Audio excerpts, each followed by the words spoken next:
اب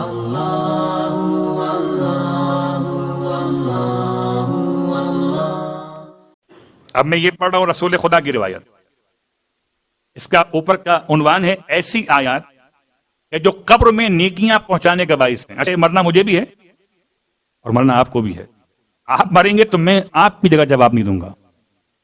ایک کہاں بیٹھا کونے میں لگ کر نیند آئی تو سویا کی جگہ, اور میں مروں گا تو آپ مل جگہ جواب نہیں دیں گے. یہ کیا پڑھا, آیت غلط پڑھی, روایت صحیح پڑھی تو کیا پڑھی. رسول خدا ارشاد فرماتے ہر وہ شخص جو ان آیتوں کو بعد نماز مغرب 3 مرتبہ پڑھے, بعد نماز مغرب 3 مرتبہ پڑھے, صرف 3 مرتبہ, تو اس دن کا جتنا ثواب اس کے ہاتھ سے مس ہوا ہوگا وہ سب کور ہو جائے گا. اللہ اکبر. تصور کیجئے ایسا عمل سارے دن کے ثواب میں اگر کہیں آپ سے ثواب مس ہو گیا تو اس دن کا سارا ثواب, ایسا نہ ہو کہ جان بوجھ کے مس کریں. ہوشیار لوگ ہوتے اس روایت کو ذریعہ بنا کر بولیں آج کے بعد سے جائیں گے نہیں مجلس میں, یہ پڑھ لیں گے, مجلس کا سارا ثواب آلریڈی ہمارے اکاؤنٹ میں شفٹ ہو جائے گا. انما الاعمال بالنیات. تو بہرحال آپ فرماتے ہیں کہ اس دن کا سارا ثواب جو اس سے مس ہوا ہوگا سب کے سب اس کے نام اعمال میں آ جائے گا اور نماز قبول ہو جائے گی. ختمیہ مرتبت کا جملہ ہے کہ اس کی نماز, اور اگر ہر نماز کے بعد پڑھنے کی عادت ڈال لے تو کیا ہوگا, آسمان کے ستاروں کے برابر, بارش کے قطرات کے برابر, درختوں کے پتوں کے برابر اور خاک کے ذرات کے برابر اس کے نام اعمال میں نیکیاں لکھی جائیں گی. یہ روایت تقریباً مجھے دعائے مجید سے ثواب کے عنوان سے قریب کر رہی ہے.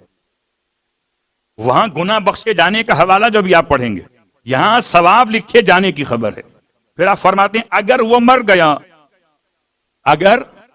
گیا تو یہ جو نیکیاں اس کے نام اعمال میں ہر نماز کے بعد پڑھے جانے کی وجہ سے لکھی جا رہی تھیں وہ 10 ٹائم زیادہ ہو جائیں گی. زندہ رہے گا تو سنگل ہے ان کی فیگرز کے اعتبار سے, مر گیا تو یہ 10 گنا ہے, اور یہ تمام کے تمام اسے قبر کے اندر ٹرانسفر کی جائیں گی. اللہ اکبر. کوئی اگر قبر میں آ کر آپ کو 1000 درہم دے کے جائے کیا مزے ہوں گے. آپ کے پاس نیکیاں اندر ہوں تو قبر میں آپ منگا سکتے ہیں, کون سے جنت کے ریسٹورنٹ سے چاہیں منگا لیں, تو قبر میں نیکیاں داخل ہوں گی. پیغمبر فرما رہے ہیں. آیات کون سی ہیں؟ آیات 6 ہیں, اور یہ 6 آیات میں 3 آیات وہ سورہ روم کی 3 آیات ہیں, آیت نمبر 17, 18, 19. سبحان اللہ ہینا تمسون ایک جملہ, وحینا تصبحون, اللہ کی پاکیزگی ہے جب تم شام کرتے ہو اور جب تم صبح کرتے ہو. وَلَهُ الْحَمْدُ فِي السَّمَاوَاتِ وَالْأَرْضِ, اللہ کے لیے تعریفیں ہیں آسمانوں میں اور زمین کے اندر. وَعَشِيًّا, اور رات کے وقت میں. وَحِينَ تُظْهِرُونَ, اور جب تم زوال کا وقت حاصل کرتے ہو یا ظاہر کرتے ہو. یخرج الحی من المیت, خدا وہ ہے جو حی کو نکالتا ہے میت سے, اور یخرج المیت من الحی, اور میت کو نکالتا ہے حی سے. ویحیی الارض بعد موتها, اور وہی ہے جو زمین کو زندہ کرتا ہے اس کی موت کے بعد. وکذالک تخرجون, اور وہ اسی طرح تمہیں بھی زمین سے اٹھا کر کھڑا کرے گا.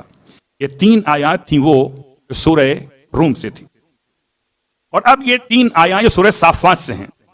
آیت نمبر 180, 181, 182, اور چھوٹی چھوٹی ہیں, گھبرائیے نہیں.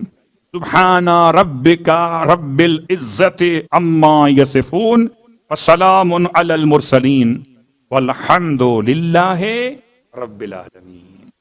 یہ 6 آیتیں پڑھیے, پیغمبر کی بات پر یقین ہو ضرور پڑھیے, اور یہ 6 آیتوں سے فائدہ حاصل کیجیے. مغرب کے بعد پڑھیں تو موضوع الگ ہے, ہر نماز کے بعد پڑھیں تو موضوع الگ ہے, زندہ رہیں تو ثواب الگ ہے, مر جائیں تو ثواب الگ ہے.